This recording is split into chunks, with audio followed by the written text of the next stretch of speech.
500만 명인 연간 650만 원을 납입하면 약 32조 5천억 원입니다. 이거를 5년 동안 납입하고 15년을 거치해요. 2044년에는 매년 받는 배당 금액은 무려 37조 5천억 원 예상됩니다.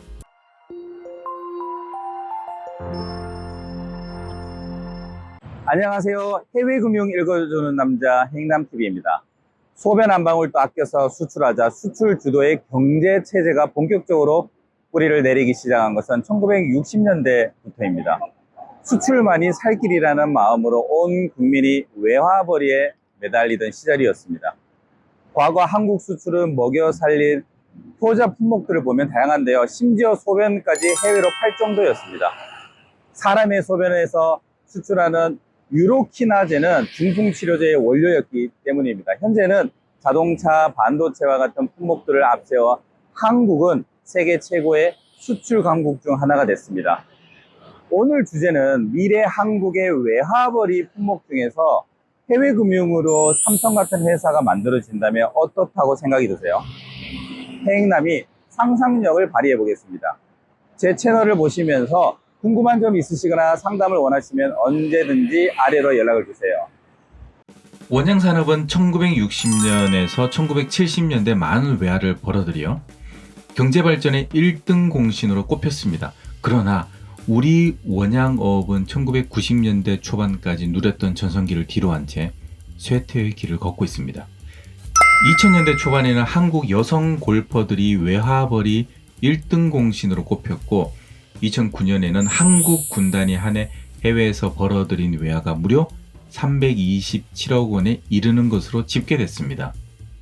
골프는 지금까지도 한국의 외화벌이 중 하나의 중요한 스포츠로 자리 잡았죠. 최근 1, 2년 사이에 한국의 라면, 과자, 만두, 김밥, 떡볶이 등 K푸드의 해외 인기가 높아지는 가운데 국내 식품 기업들이 해외에서 본격적으로 수익을 내기 시작했습니다. 1903년 설립된 칭다오 맥주는 굴곡의 중국 역사 속에서 이미 세계 시장에서 경쟁하는 품질에 도달 대단한 규모의 외화벌이를 하고 있었습니다. 최근 산동성 칭다오 맥주 공장에서 남성 직원이 맥주 원료에 소변을 보는 것으로 보이는 영상이 중국 인터넷에 퍼지면서 이미지가 추락했습니다. 영상 공개 직후 며칠 만에 이 회사가 시가총액이 1조 원 넘게 증발하기도 했습니다. 2022년 삼성그룹의 전체 매출은 418조 7,712억 원으로 사상 처음으로 400조 원을 넘어섰습니다. 전체 영업이익은 37조 8,015억 원, 순이익은 37조 3,050억 원입니다. 우리나라에서 자타가 인정한 최고의 외화벌이 1등 공신 기업입니다. 만약 삼성 같은 기업처럼 한 해 영업이익으로 약 37조 원을 해외에서 벌어들인다면 국가의 입장에서는 어떨까요? 대통령도 신발 벗어 던지고 맞이할 겁니다. 해익남은 그 해답을 해외 금융에서 찾을 수 있다고 생각이 듭니다. 여러분은 해외 직구로 해외 금융 상품을 구매하는 게 국가의 이익일까요? 아니면 국가의 손해일까요? 정답은 국가의 엄청 큰 이익입니다. 왜? 외화 유출 아니에요? 그럼 삼성이 해외에 공장 지으려고 보낸 돈은 외화 유출인가요?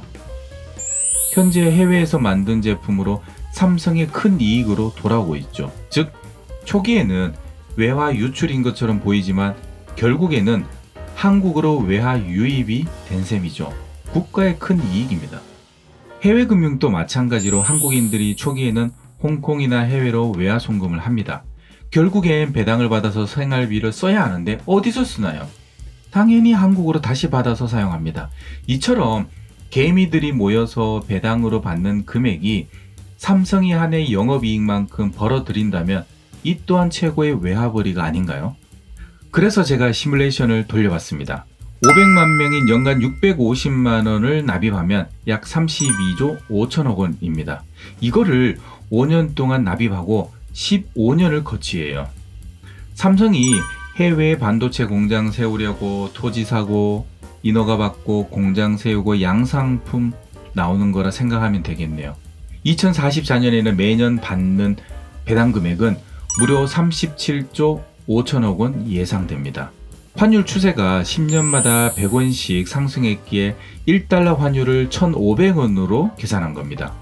이때부터 국가는 국민이 매년 37조 원을 소비할 수 있는 자금이 확보된 셈이죠. 국민은 배당을 받아서 소비도 하고 경기도 살아나는 선순환이 되는 겁니다.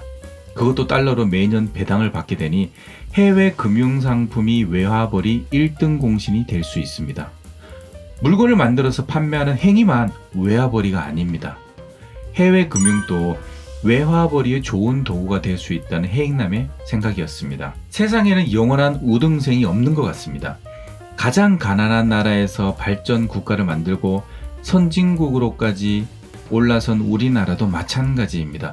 작은 것 하나에서 실패가 나올 수 있습니다. 다른 사회 영역에 비해 유독 후진성이 심한 정치판을 보면 우리도 한순간에 추락할 수 있다는 두려움이 생깁니다. 과거 우리나라 원양업이 오늘날 자동차 반도체 산업처럼 가장 중요한 블루칩 산업이었다는 것은 틀림없다고 말했습니다. 산업구조 변화와 함께 외화벌이의 주역이었던 원양산업은 과거의 위상을 잃었으며 경영난도 심해지고 있죠. 이를 반면교사 삼아 해외 금융의 시각도 달라지길 바라며 마치겠습니다. 오늘 내용도 도움되셨다면 구독과 좋아요 꼭 눌러주세요. 앞으로도 좋은 영상으로 찾아오겠습니다. 지금까지 시청해 주셔서 감사합니다. 행복한 하루 보내세요.